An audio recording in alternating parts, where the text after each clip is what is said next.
tragedy for so many people. But on the legal front, I think nothing happened today that we from the defense team didn't expect. As you know, the preliminary hearing burden of proof that is on the Commonwealth is extremely low. This case is a perjury case, and perjury is an unusual type of criminal charge in Pennsylvania, in that the Pennsylvania courts have held over and over again that perjury cannot be just one person's word against another's. You heard today from Mike McQuarrie, who said one thing. You heard a testimony read into the record from Tim Curley, who said another thing. That is not enough to establish the crime of perjury. The important point legally to make for our client is the fact that in order for a perjury charge to stand, there must be corroboration. That means there has to be a second witness who will support and corroborate what Mr. McQuarrie allegedly told Mr. Curley. Under the circumstances today, we feel that although the magistrate judge found that the Commonwealth was able to meet their burden of proof, which is very, very low at this hearing, they will never be able to reach their burden of proof at a trial where it is the highest standard known in American law, beyond a reasonable doubt. Now, I will tell you that Mr. Tim Curley has a track record of honesty, truthfulness, and integrity. On the day he testified at the grand jury, he testified consistently with his character. He told the truth. He believed that what he told the grand jury was the truth. We believe that at the trial in this matter, the question will be whether Mike McQuarrie has the credibility to overcome the perjury high level of proof that is necessary for the Commonwealth. So we believe that at trial, we will clearly be acquitted of these charges for all the reasons stated.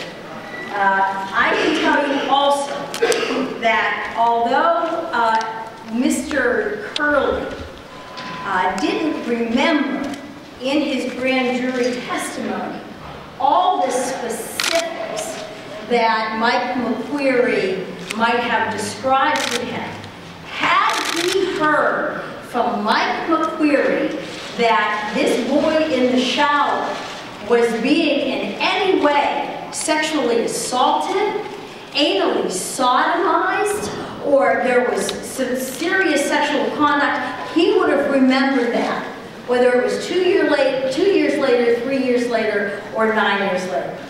I submit to you that under the facts of this case, Mr. Curley will eventually be acquitted, and we look forward to a trial in this matter. Thank you. And how come you couldn't shake him today, McQuarrie? Why couldn't you shake him at all?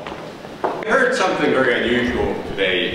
You don't very often hear a father and son testify together in a hearing. I too am a father, and there's something I tell my children, and it's that actions speak louder than words.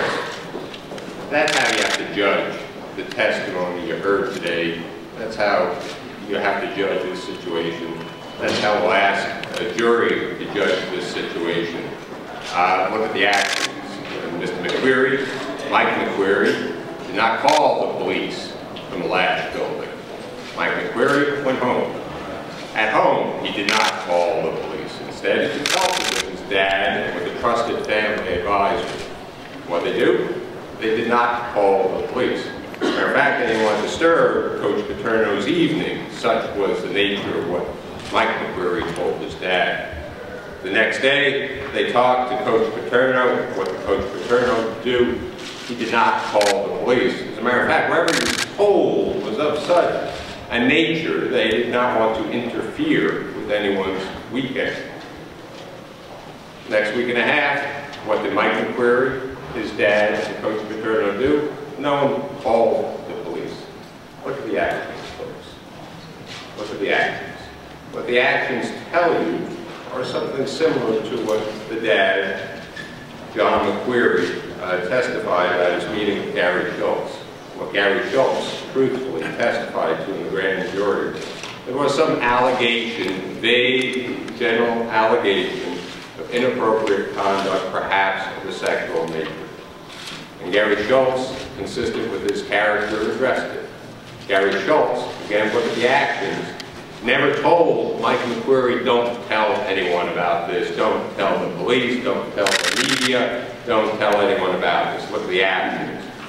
You heard John McQuarrie, what he thinks of Gary Schultz's character, a respected man, a business associate. You heard from Chief Tom Harmon, never, ever did Gary Schultz interfere with or stop any sort of investigation that Officer Harmon conducted. That's the kind of guy Gary Schultz is. He's a father, he's a grandfather, he's a dad, just like me, like John McQuarrie.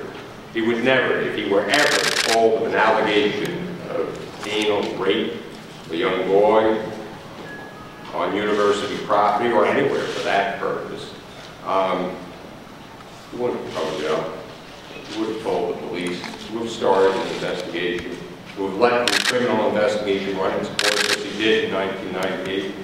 Coach Paterno too, what do you think he would have done if he were told that?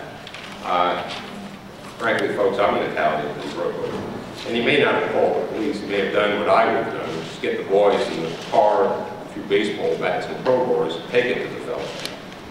Actions speak louder than words. That didn't happen because Mike McQuarrie never said such a thing to Coach Paterno, or to my client, Gary Schultz. Gary told the truth. Gary shouldn't be charged. Gary's going to be acquitted. Have a good weekend, everyone, and good holiday.